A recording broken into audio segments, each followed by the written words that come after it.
gurias! Boa tarde, Jéssica.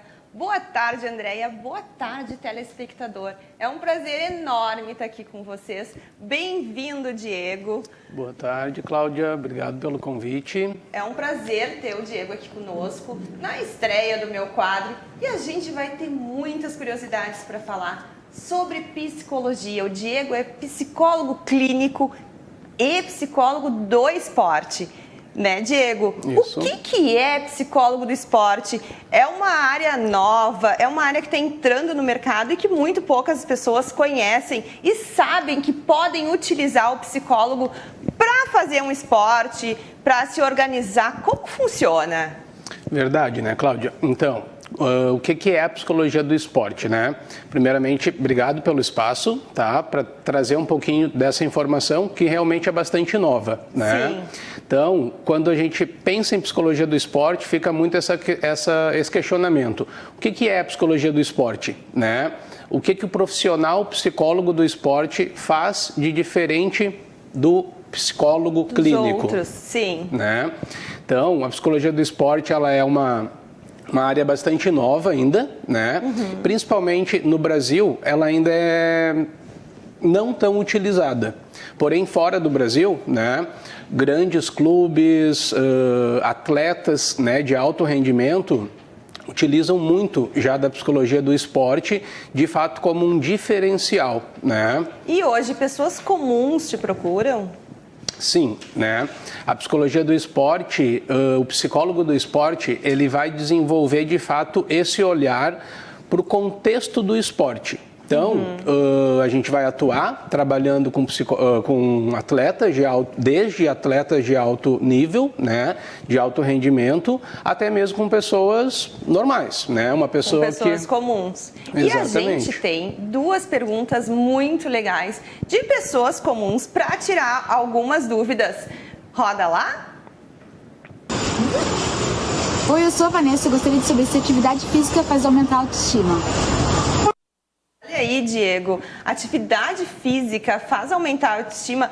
Hoje as pessoas trabalham muito isso também, né, Diego? Autoestima, como melhorar a autoestima, como fazer com que as pessoas se sintam bem, se sintam confortáveis. Exatamente, né?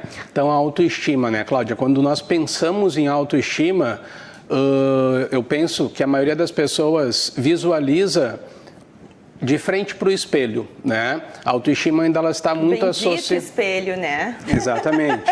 Ela está muito associada ainda à imagem que eu vejo, a minha imagem no espelho, né? Uhum. E se eu gosto ou não dela, eu tenho uma autoestima melhor preservada ou não, certo? Porém, né, a atividade física, ela de fato é uma ferramenta extremamente importante e eficaz na preservação da autoestima, né, na melhora da autoestima. Então, claro, a atividade física é um fator essencial quando a gente pensa em cuidados com a autoestima, em preservar a autoestima. Qual é o corpo ideal hoje, né? Hoje a gente se questiona muito, o meu corpo é o ideal? É o corpo que a sociedade impõe pra gente ter? Qual é o corpo ideal que a gente busca? E isso atrapalha um pouco a autoestima das pessoas, né? Então, eu acho que tu, como psicólogo, ir direcionando essa função, né, de ajudar as pessoas, o autoconhecimento, o autoestima é muito importante, né, Diego? Qual é o corpo ideal das pessoas? Tu escuta muito essa pergunta no teu consultório? Sim, né? A grande parte das queixas que chegam para nós na clínica, né, estão relacionadas à baixa autoestima, né? A pessoa que ela não se sente pertencente a um grupo, né? Ou ela não se ela acredita que ela não se enquadra em um padrão de beleza. Sim. E aí isso começa a gerar problemas, frustrações, né? E tudo mais. Vamos para a próxima pergunta? Vai. Oi, meu nome é Karen. Eu gostaria de saber o que eu posso fazer para ter vontade, estímulo para ir na academia. Essa pergunta é muito popular, né, gente? Vontade de ir na academia, meu Deus do céu. Todo mundo faz uma procrastinação para isso, quero, não quero, hoje eu vou levantar, não vou, tá frio, não tá, ainda mais aqui no sul, né, Diego? Tem alguma dica especial para isso? Então, tem né, algum Cláudia? roteiro? Tu faz alguma programação com a pessoa? Como é que tu faz? Como é que funciona? Então, né, essa questão, as pessoas, elas acreditam muito nessas, a gente chama as famosas receitas de bolo, né? Funcionou para um, deveria funcionar para todos os outros. E na prática não é isso, né? Sim. A gente sabe que cada pessoa tem um estilo de vida, ela tem um perfil esportivo, né, onde ela vai se enquadrar melhor, onde ela vai se sentir mais motivada. Se identificar, de repente. Se identificar. Eu gosto mais de dançar, eu gosto mais de correr, eu gosto mais de caminhar. Daí tu consegue fazer um planejamento em cima do que a pessoa gosta de fazer ou não. É importante, né, quando a pessoa ela chega com essa queixa, que de fato ela esteja disponível para a gente ir a fundo, né? Sim. O porquê essa pessoa não está conseguindo ter disciplina para se exercitar? Será que é porque ela não encontrou ainda uma atividade que dê prazer para ela? Será que ela está indo muito ali na onda das outras pessoas, do que é moda naquele momento, né? Então, uma investigação, quando o paciente, né, o cliente chega na clínica, a gente vai desenvolver ali uma entrevista de anamnese com ele, onde a gente vai tentar focar em pontos essenciais para a gente começar a desenvolver o perfil esportivo daquela pessoa. Sim. Porque não necessariamente o que funciona para mim vai funcionar para ti e assim por diante. Então é muito importante a gente conseguir entender o que aquela pessoa busca com a atividade física, quais são os objetivos, quais são as metas dela, o que faz ela feliz, é uma atividade mais individual, é em grupo. Então tudo isso é muito importante, tudo isso vai definir aí o sucesso ou o fracasso da pessoa ali na atividade que ela escolheu. Hoje, com toda essa crise que a gente passou da pandemia, as pessoas acabaram se convencendo mais que a atividade física, sim, tem uma qualidade de vida. Tu acaba criando imunidade, tu acaba se respirando melhor, tu acaba teu corpo colocando em movimento, vai fazer com que tu te sinta melhor, né? Isso tem procura para ti também. Essas pessoas que passaram por intubação, que passaram por uma dificuldade com a questão do Covid, hoje te procuram para fazer para te conscientizá-las mais, né? Vamos se dizer assim, para fazer algum tipo de atividade física?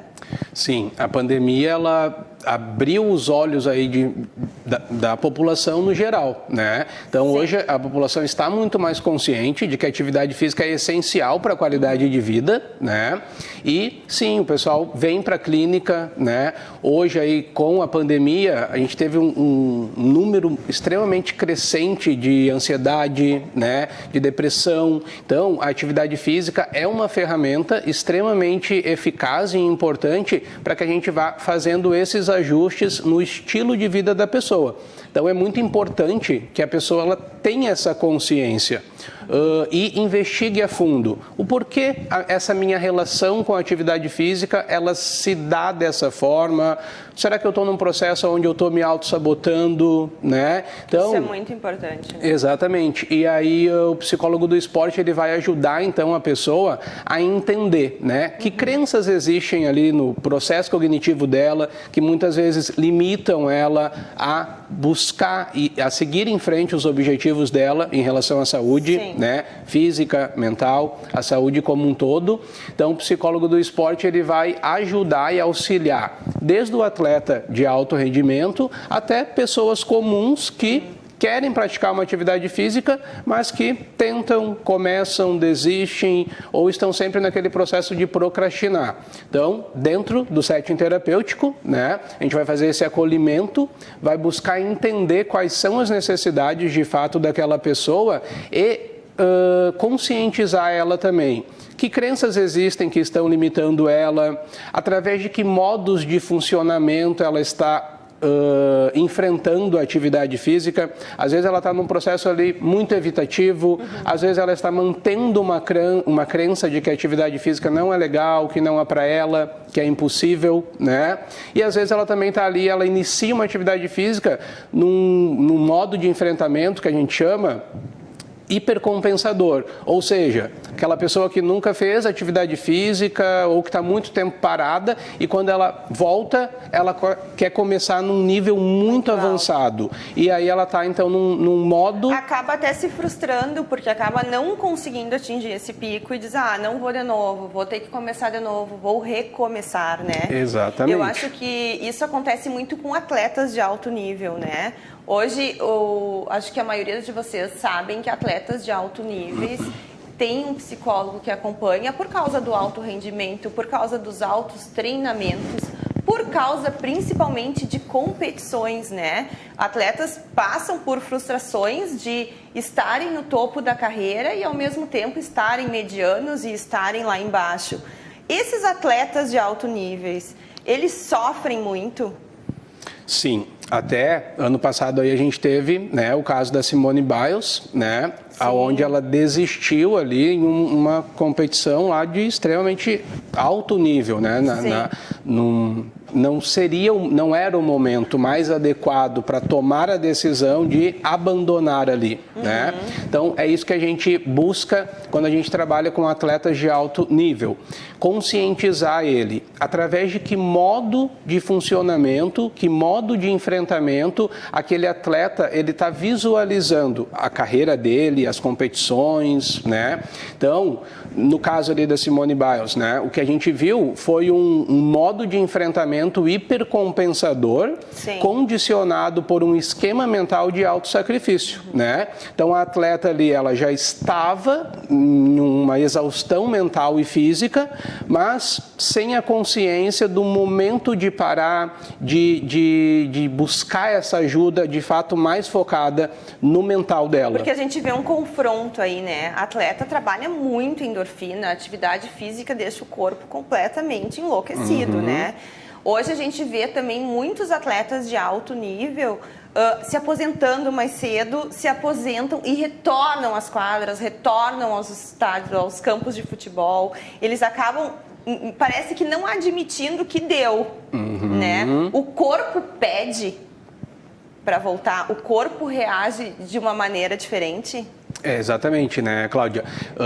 Essa é a importância da consciência do atleta. Até pouco tempo aí, vamos pensar, os atletas eles eram vistos muito como uma máquina, né? Onde tinha que produzir, tinha que ganhar medalha o tempo inteiro. Existe ali, né, a pressão dos clubes, dos patrocinadores, existe muita pressão que a gente não enxerga, né? E muitas vezes o atleta também não está consciente disso. Então, o psicólogo do esporte, ele vai auxiliar nessa tomada de consciência de fato.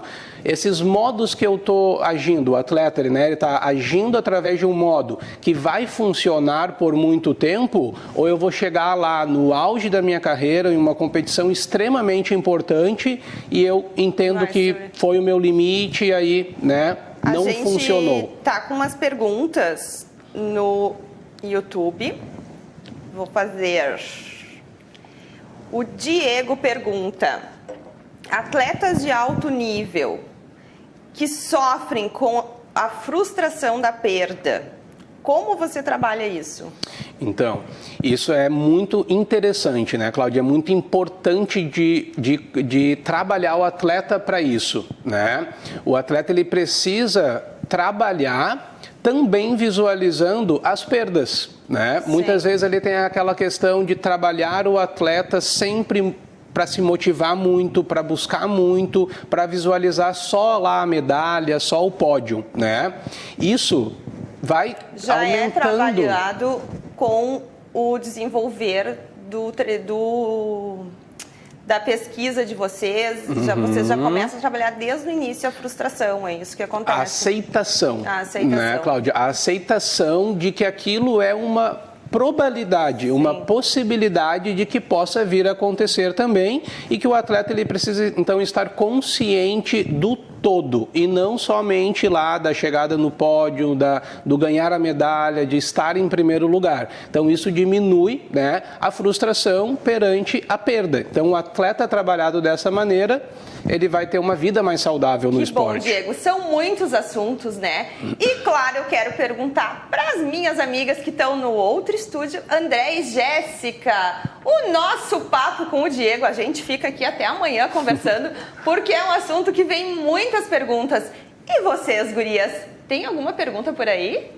É verdade, é um assunto que rende muito, né? Rende muito mesmo. A Jéssica tem uma pergunta. Não, e um assunto de extrema importância, né? E eu quero saber, com o Diego também, se a influência, né, das redes sociais, das expectativas, de todos os perfis que a gente acompanha de alta performance, né? O quanto isso pode influenciar, né, na vida de quem está começando ou de quem já é atleta de alta performance. O quanto as redes sociais influenciam nos resultados também.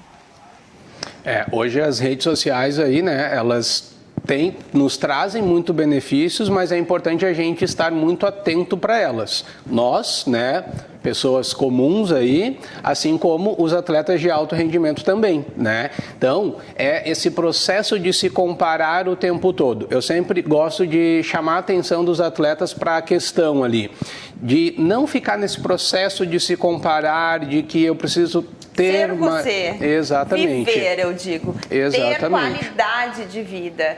E é assim que eu vou encerrando com o Diego. Diego, muito obrigada. Eu que agradeço. Quero agradecer a nossa bebida oficial da Biu. Gurias, eu fico com vocês. Muito bom, que ótimo o quadro de estreia aí da Cláudia, assunto importantíssimo.